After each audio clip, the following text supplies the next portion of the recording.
તો Ahmedabad municipal corporation એટલે કે એએમસી ચા પાણી અને નાસ્તા પાછળ 1 કરોડ રૂપિયા ખર્ચશે।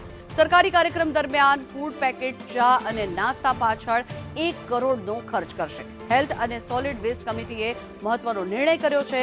અલગ અલગ 3 કંપનીને ટેન્ડર આપવામાં આવ્યા છે। પીવાના પાણી માટે ₹50 લાખનું ટેન્ડર આપવામાં આવ્યું, ત્યારે કમિટીએ પાણીના ટેન્ડર કામને નામંજૂર કર્યું છે। અનેક સવાલ અહીંયા ઉઠી રહ્યા છે, ત્યારે એએમસી ચા પાણી અને નાસ્તા પાછળ ₹1 કરોડ ખર્ચ છે, ત્યારે કમિટીએ પાણીના ટેન્ડર કામને નામંજૂર કર્યું છે।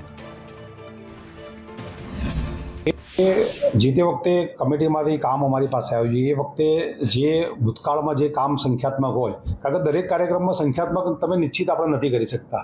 કાર્યક્રમના ફોરમની સંખ્યા પ્રમાણે હોય છે, એ પ્રમાણે આના કદાચ પહેલી વખત કામ આવ્યું છે, એટલે આપણે એ સંખ્યા નિશ્ચિત એટલા માટે નથી કરી શકતા કે અલગ અલગ સંખ્યામાં અલગ અલગ કાર્યક્રમમાં અલગ અલગ જનમેદની અને કાર્યક્રમ થતા હોય છે। એટલા માટે હેલ્થ વિભાગ દ્વારા, ફૂડ વિભાગ દ્વારા આજે અમારી સમક્ષ રજૂ કરવામાં આવ્યું છે। એમાં એક કામ મંજૂર કર્યું છે અને બીજું જે પાણીવાળું કામ હતું એ આપણે નેક્સ્ટ રિટર્ન કરી અને રીટેન્ડર કરવા માટેની આજે